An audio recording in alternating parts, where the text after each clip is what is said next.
A letter to our fellow Americans. A letter to our fellow Americans. A letter to our fellow Americans. We, the undersigned bishops of the Episcopal Church, write today out of grief, righteous anger, and steadfast hope.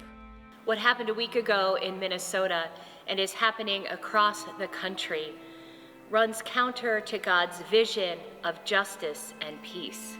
This crisis is about more than one city or state. It's about who we are as a nation. The question before us is simple and urgent. Whose dignity matters? Whose dignity matters? Whose dignity matters? In the wake of the tragic deaths of 2 U.S. citizens, Alex Preddy and Renee Good, we join Minnesotans and people across the nation in mourning 2 precious lives lost to state-sanctioned violence. We grieve with their families, their friends, and everyone harmed by the government's policies. When fear becomes policy, everyone suffers. We call on Americans to trust their moral compass and to question rhetoric that trades in fear rather than truth. As Episcopalians, our moral compass is rooted firmly in the gospel of Jesus Christ. This is what we know. Women were shoved to the ground, children torn from their families, and citizens silenced and demeaned for exercising their constitutional rights. These actions sow fear, cast doubt, and wear us down with endless noise. We cannot presume to speak for everyone or prescribe only one way to respond. For our part, we can only do as Jesus' teaching shows us. This is a moment for action. This is a moment for action. This is a moment for action. And we call on people of faith to stand by your values and to act as your conscience demands. We urge the immediate suspension of ICE and Border Patrol operations in Minnesota and in any community where enforcement has eroded public trust. Because the rule of law is weakened, not strengthened, when power is exercised without restraint. We also call for transparent, independent investigations of the people killed. Investigations centered on truth, not politics. Justice cannot wait, and accountability is essential to healing.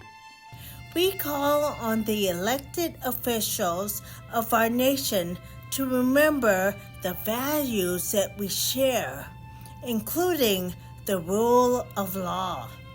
Rooted in our Constitution, it ensures that law, not the arbitrary will of individuals, governs us all, protecting individual rights, ensuring fairness, and maintaining stability. Every act of courage matters. Every act of courage matters. Every act of courage matters. We must keep showing up for one another. We are bound together because we are all made in the image of God. This begins with small, faithful steps. As bishops in the Episcopal Church, we promise to keep showing up, to pray, to speak, and to stand with every person working to make our communities just, safe, and whole. We are committed to making our communities safer and more compassionate.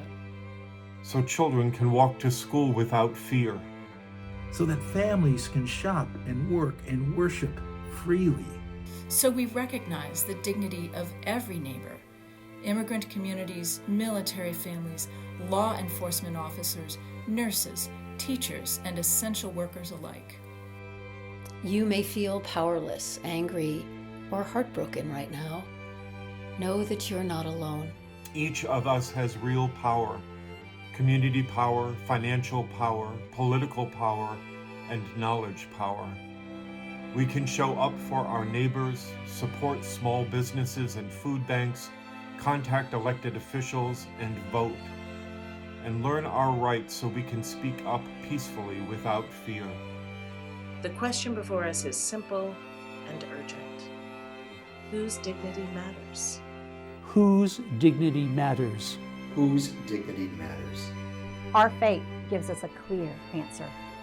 Everyone's. Everyone's. Everyone's. Everyone's. Everyone's. Everyone's.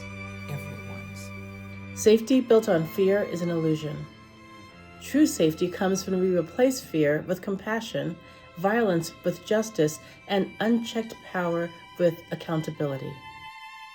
That's the vision our faith calls us to live out, and the promise our country is meant to uphold. In the face of fear, we choose hope. We choose hope. We choose hope. By the grace of God, may this season of grief become a season of renewal. May courage rise from lament and love take root in every heart.